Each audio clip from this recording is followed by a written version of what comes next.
또한 단일 반응기 실험에서는 유기물 보하, 체류 시간, 미생물 농도와 같은 변수들이 서로 얽혀 있어 어떤 변수가 시스템의 안정성을 지배하는지를 분리해서 해석하기 어렵습니다. 이로 인해 관측된 결과는 재현 가능성이 낮고 설계 기준으로 일반화하기에는 근거가 부족합니다. 이러한 이유로 US EPA와 IWA의 생물학적 설계 접근에서는 단일 반응기 실험을 설계의 근거로 인정하지 않습니다.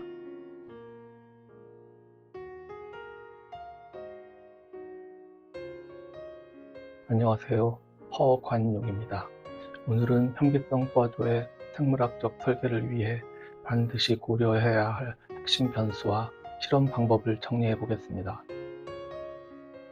현기성 소화조에 유기성 폐기물이 적정한 수준으로 주입될 경우 소화조 내에서 증식되는 미생물의 양은 외부로 배출되는 미생물의 양보다 크거나 최소한 동일한 수준으로 유지될 수 있습니다.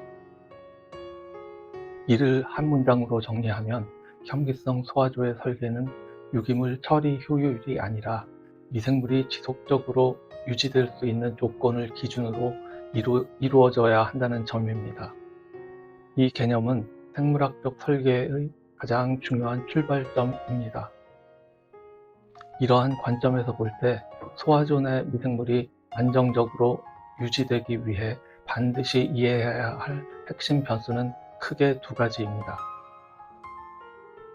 첫째는 유기성 폐기물의 단위 무게, 즉 유기성 폐기물 1kg이 완전히 분해될 때 최대 얼마만큼의 미생물이 증식할 수 있는지를 나타내는 것이 바로 미생물의 수율입니다.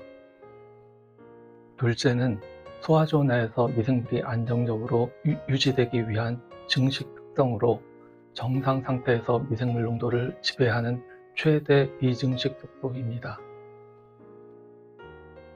운전 초기에는 식종 미생물의 농도와 부피를 인위적으로 설정할 수 있지만 정상 상태에 도달한 이후에는 소화조 내 미생물 농도는 식종 조건이 아니라 투입되는 유기성 폐기물, 즉 기질의 특성에 의해 결정됩니다.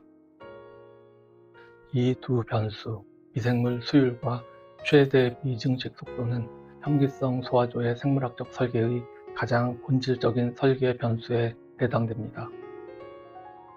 그러나 이 값들은 단일 반응기의 단편적인 실험 결과만으로는 신뢰성 있는 데이터가 노출될 수 있습니다. 반드시 과중현기성 반응기를 기반으로 한 반복적 비교 실험을 통해 검증된 데이터로 확보되어야 합니다. 실무적으로는 기준이 되는 반응기를 포함하여 수십 리터 규모 이상의 다중현기성 반응기를 동시에 운전하고 동일한 기질에 대해 조건을 단계적으로 달리함으로써 미생물의 거동을 상호 비교 검증해야 합니다. 이를 통해서만 기질 부하 특성에 따른 미생물의 반응을 체계적으로 해석하고 신뢰 가능한 생물학적 설계 변수를 도출할 수 있습니다. 이와 같은 다중 반응기 기반의 반복 비교 실험 방식은 이미 1979년 US EPA Anaerobic Digestion Design Manual 그리고 IWA의 ADM1에서 요구하는 파라미터 보정 개념 그리고 다수의 현기성 소화 관련 학위 논문과 국제문헌에서 공통적으로 채택되어 온 생물학적 설계 방법입니다. 요약하면 현기성 소화조의 생물학적 설계란 단일 반응기의 결과에 의존하는 것이 아니라 다중 반응기와 반복 검증을 통해 미생물이 유지될 수 있는 조건을 체계적으로 도출하는 과정이라 할 수 있습니다. 이제 반드시 짚고 넘어가야 할 질문이 있습니다. 왜 단일 반응기 실험만으로는 생물학적 설계를 할 수 없는가? 그리고 왜 국제적으로 인정받을 수 없는가 하는 점입니다. 단일 반응기 실험은 특정 조건에서의 결과는 보여줄 수 있지만 그 결과가 안정 상태인지 일시적인 현상인지 혹은 불안정 경계에 놓여 있는 상태인지를 구분해 주지는 못합니다. 특히 현기성 소화와 같이 미생물 증식 속도와 배출 속도의 균형이 핵심인 시스템에서는 단일 반응기에서 관측되는 안정 상태가 실제로는 워시아웃 직전의 위험한 평형 상태일 가능성도 배제할 수 없습니다. 또한 단일 반응기 실험에서는 유기물 보하, 체류 시간, 미생물 농도와 같은 변수들이 서로 얽혀 있어 어떤 변수가 시스템의 안정성을 지배하는지를 분리해서 해석하기 어렵습니다. 이로 인해 관측된 결과는 재현 가능성이 낮고 설계 기준으로 일반화하기에는 근거가 부족합니다. 이러한 이유로 US-EPA와 IWA의 생물학적 설계 접근에서는 단일 반응기 실험을 설계의 근거로 인정하지 않습니다. 대신 국제 기준에서 요구되는 것이 바로 다중 현기성 반응기를 이용한 반복 비교 실험입니다.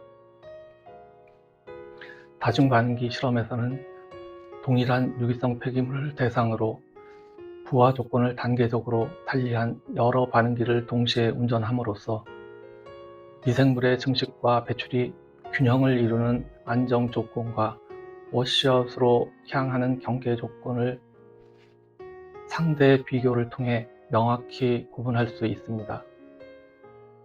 이러한 반복 비교 실험을 통해서만 유기산 농도와 바이카보네이트 알칼리니티가 안정적으로 유지되는 조건, 즉 dCdt가 0으로 수렴하는 진정한 정상 상태를 확인할 수 있으며, 이 조건에서 도출된 설계의 변수만이 생물학적 설계에 사용할 수 있는 신뢰성을 갖게 됩니다.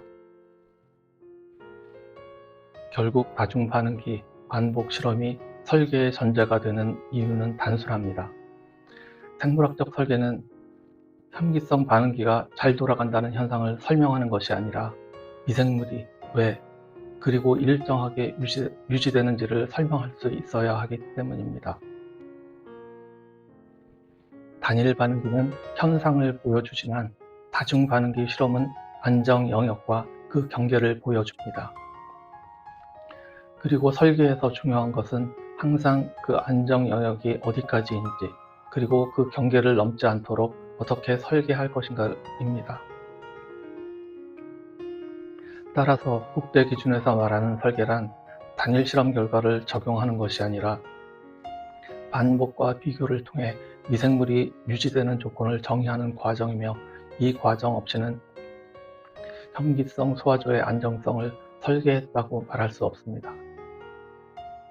생물학적 설계를 위해서는 다중 반응기, 반복 실험을 통한 생물학적 설계 개념이 설계 지침에 반영되어야 합니다. 설계 전 반드시 요구되는 실험 조항으로는 다음과 같은 내용을 들 수 있습니다. 현기성 소화조의 설계에 앞서 대표성 있는 유기성 폐기물을 대상으로 최소 4단계 이상의 조건을 설정하고, 이 다중 현기성 반응기를 동시에 운전하여 반복 비교 실험을 수행하여야 합니다. 설계 변수 도출 방식은 미생물 수율과 최대 비증식 속도는 단일 반응기 결과를 기준으로 산정하여서는 아니 되며, 다중 반응기 실험을 통해 미생물 증식과 배출이 균형을 이루는 조건, 즉 dCdt가 0으로 수렴하는 것을 기준으로 도출하여야 합니다. 파라미터 오버피팅 방지 조항을 넣을 수 있습니다. 단일 운전 조건에 기반한 파라미터 보정은 특정 조건에만 적합한 값을 초래할 수 있으므로 설계 변수는 반드시 다중 조건 비교 실험을 통해 검증되어야 합니다. 워시아웃 경계 조건을 명시하여야 합니다. 설계 단계에서는 부하 조건 변화에 따른 워시아웃 발생 경계 조건을 명시적으로 확인하여야 하며, 설계는 해당 경계 조건을 회피할 수 있는 여유를 포함하여야 합니다. 그리고 설계의 책임이 명시되어야 합니다. 실험 절차 및 생물학적 설계 변수의 도출이 이루어지지 않은 경우 가동 중 발생하는 성능 저하 및 가동 중단은 설계 기준의 적정성 검토 대상에 포함하여야 합니다. 그동안 다중반응기 반복 실험이 설계 기준에 포함되지 않았던 이유는 기술이 없어서가 아니라 설계 기준이 실패를 책임지지 않도록 만들어졌기 때문입니다. 오늘은 여기까지 하겠습니다. 구독, 좋아요 눌러주세요. 경청해 주셔서 감사합니다. 허관용이었습니다.